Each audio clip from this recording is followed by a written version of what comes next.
Well, folks, it's that time of the month again, another episode of Mondays with Mundy, and that's me, Jim Mundy, the historian for the Union Legacy Foundation. And if you watched the last two episodes, you know we've been visiting Newport, Rhode Island, because that is where a number of Union League members built houses or cottages. And it's also where some Union League members who were architects designed those houses or cottages for those League members. So part three will be the last part. And we're going to focus on three houses, one of which was purposely built for a League member by a League member, and the other two were houses that were purchased by League members. Actually, one of which was purchased by a League member, but the other one was then altered by a League member architect. I think I got that right. All right, so that's the story today. And as I said, this will be the third and last episode for Newport. Maybe we'll come back to it in a year. We'll see what happens. But in the meantime, I'm going to share my screen, which is what I always try and do. And did I get this right? Come on, slideshow from the beginning. Gosh, I'm still amazed when that thing works. All right, so here we go, part three, the end. And the first house is one called Stony Brook. Now, technically, it's not in Newport. It's on Aquidneck Island, which it turns out is divided into three different sections. The very southernmost is Newport. In the middle is Smithtown, and then on the top is Portsmouth. So let's go to the middle section, if you would.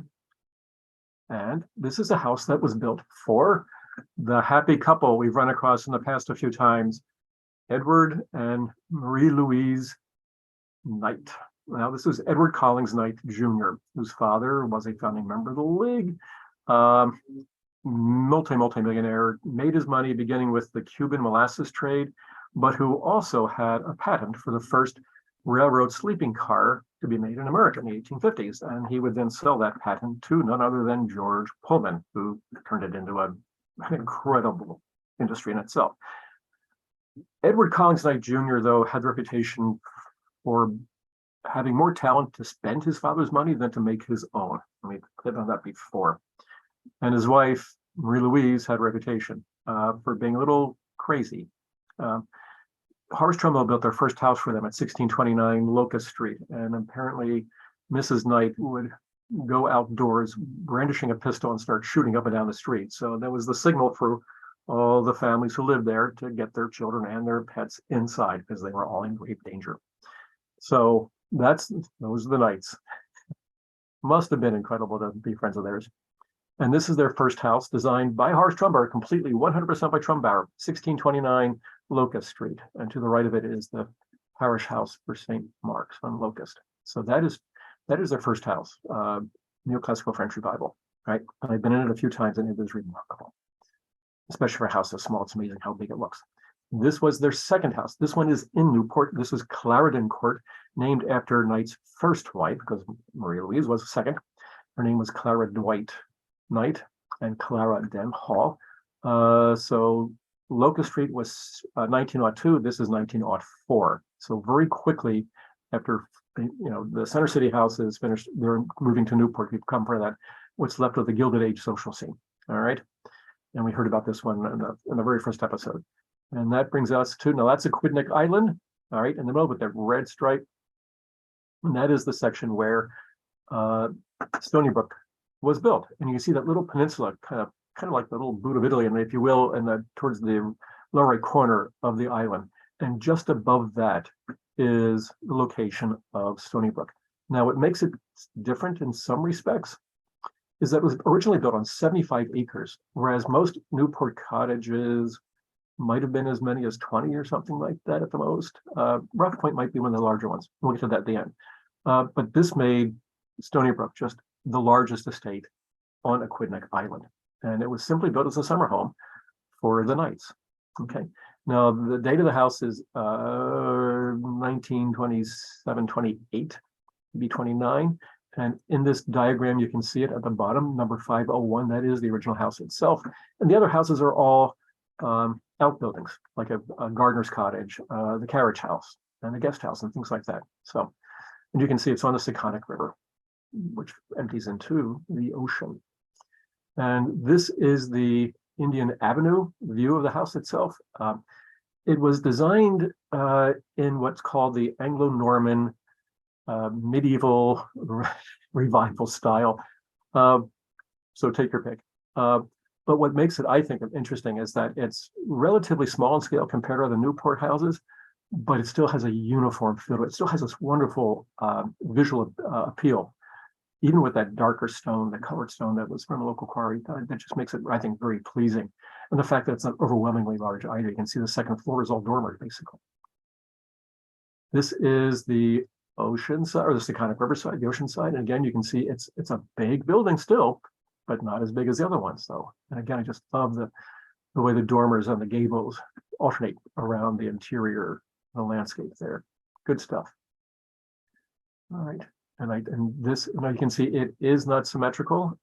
It's basically a T, and this is the part that juts out, or if you will, and it does look like medieval, doesn't it? But it's a beautifully designed building. I mean, it's just, and again, scale, proportion, and appearance. Classic Trumbauer hallmarks. All right. This is the interior. This is the entrance hall. Now, at one point, the wood would have been, in keeping with medieval interiors. It would not have painted. They didn't have paint to do that with back then. But in various revivals on the interior, redecorating, one of which is colonial, they've been painted white. You can see the trimmed sofa there to give you some idea of what they're going stylistically. Here's another look at the hallway, but from the other direction, looking into the library. But again, you can see it's got a little bit of a neo-colonial feel to it. But again, all painted white with raised paneling. Dining room, but now you get an idea, though, of what it must have looked like originally when there was no paint, because look at the marbles in that fireplace. It's just spectacular, right? Even if the rest of the room doesn't quite match up to it. All right. And this is the library, which was not painted. So now you get some idea of what the house must have looked like originally with just the wood and the sconces. And it must have been really dark, but it's a medieval house, don't forget. And now we move to the carriage house. All right. And again, you can see same style, same building materials, same idea of dormered second floors and the gables. Really neat stuff. So it was originally, actually, it's always been a garage, if you will, but I think out of habit I call it a carriage house. But today it has been converted into a residence. So this is the gatehouse, right? And again, same style, same stone, same story about the dormer second roof. I love it. Only here you have ivy encroaching on the wall. This is the gardener's cottage. Of course, I mean, it just looks like a gardener would live there, doesn't it? Neat stuff. That's the beauty of Trumbauer's architecture. And here we have the second house. Let me go back and just one more time. I want to do nope, that. I mean, this to me just gives you the idea of just how massive that house really was, even though it tends to look relatively small. Great stuff all the way around. All right, let's go back to our next house called Seaweed. And you have to love the name. Now, Seaweed is a colonial. It's actually, the house itself was built 1860, 1861 by a fellow named Henry Howard, and he had sold it by the 1870s and has gone through numerous owners until in the early 1900s it was purchased by a Union League member named Thomas Dolan, whom we talked about in a few episodes before. Dolan was, after the Wideners and maybe the Elkinses, one of the wealthiest men, and maybe ever night in Philadelphia. Started his fortune during the Civil War by making Union Army uniforms at his Keystone Knitting Mills, and eventually he would become the chairman of the board of the United Gas Improvement Company, which owned public utilities, railroads, water systems between the East Coast and the Mississippi Valley. It was huge, and so was Dolan's fortune. But he would die in 1914, but so he didn't buy that. So really it wasn't until about 1910 that he bought the house. So Trumbauer did a quick fixer-upper, if you will, on it. And this is the result.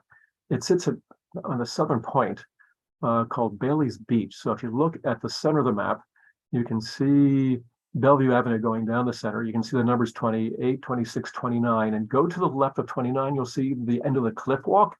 That's where Seaweed is located, and it's not accessible. It's on a private drive, but I could stand almost on top of my car and photograph it.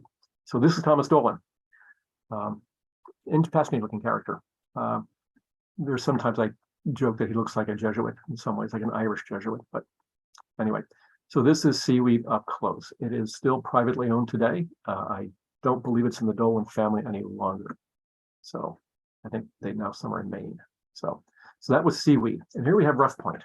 Now, Rough Point was built for Frederick William Vanderbilt and his wife, Louise, 1887, 1892, designed by the Boston firm of Peabody and Stearns. And I'll give a prize to anybody who can let me know what the two Peabody and Stearns private mansions are in Philadelphia and on Rittenhouse Square. So there's not much Peabody and Stearns in Philadelphia. We're not familiar with that as an architectural firm, but Rough Point.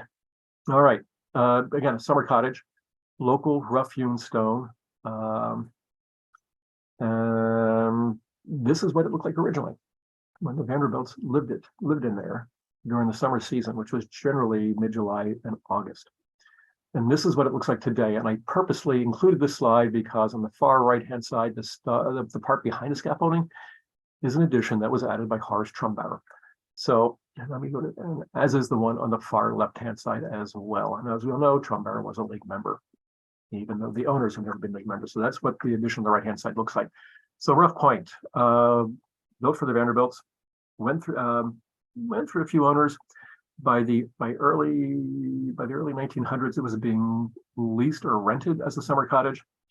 And then in 1922 was purchased by James Buchanan Duke of Duke University fame, but more famously of American Tobacco Company fame. And he made an incredible fortune by controlling the American cigarette market. I think he manufactured 90% of all cigarettes at one point in time. So you can imagine how much money he was making. Built a townhouse in Manhattan, designed by Horace Trumbauer. He built a university in Durham, North Carolina, designed by the firm of Horace Trumbauer. Was Trumbauer's last commission. Trumbauer died while it was still under construction, and Julian Abel took over. And so James B. Duke hired Trumbauer to add two sections to it. So the one on the right is the first of the two Trumbauer additions. It basically housed a ballroom / music room on the first floor, then bedrooms above. And here we can see where it's located. So again, lower right-hand corner, you can see it's at the very, very bottom of Bellevue Avenue, right? You can see Rough Point Mansion, and it sits, you can see how much land it controls that looks over, well, Rhode Island Sound and the Atlantic Ocean. And it's a spectacular site. It was the first place I visited when I went to the Newport Summer School. I did that on my own. And this is the floor plan. So left-hand side, top illustration. So you can see that basically the house is a rectangle. Then Trumbauer added these two sections. Left-hand side, music room. Right-hand side, service wing. All right. Because as life would have it, James Duke would die just a few years after, in 1925. And eventually his daughter, Doris Duke, his only child, who became known as the richest girl in America, would make this her first real summer house. But then she ended up in Hawaii and then Manhattan and basically abandoned it. And she disposed of its contents. But then in around 1959, 1960, she returned to Newport and pretty much stayed there the rest of her life until she died in 1993.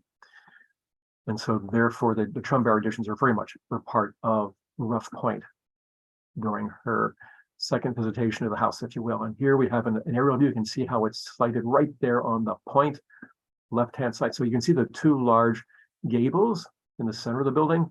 That's the Peabody and Stearns building. Left of that is the ballroom music room wing. And then on the right, at the angle to the main house, is the service wing. So that's Rough Point. And in 1968, Doris Duke created the Newport Restoration Society, really the first financially sound restoration preservation organization in Newport. I mean, because she financed it. Other ones didn't have that kind of money, but hers did. And so today it is now owned by Newport Restoration and it's open to the public, and it is worth the visit. Of all the houses I think I went in, I think it's my second favorite one, but it's for a house that big, it is very comfortable to live in. So there you have it, folks. 3 more Newport houses either owned by, built for, and designed by Union League members. So I hope with all this, it's not too late to go to Newport or to go to Quinnipiac Island in general and see all of these places. I hope you do. It's worth the effort. And buy a good guidebook on Newport architecture, and you'll find all this stuff in there. So thank you for listening and watching. I hope you enjoyed it. And I will not tell you what the next episode is going to be, but it won't be on Newport. Okay, I promise, I guarantee it. All right. So we're in early August now. I hope everybody is enjoying their summer and they have a good summer that's left to them. And we'll see you one more time in August. Okay. So thanks, everybody. We appreciate your support and your patronage, and have a happy August. Goodbye.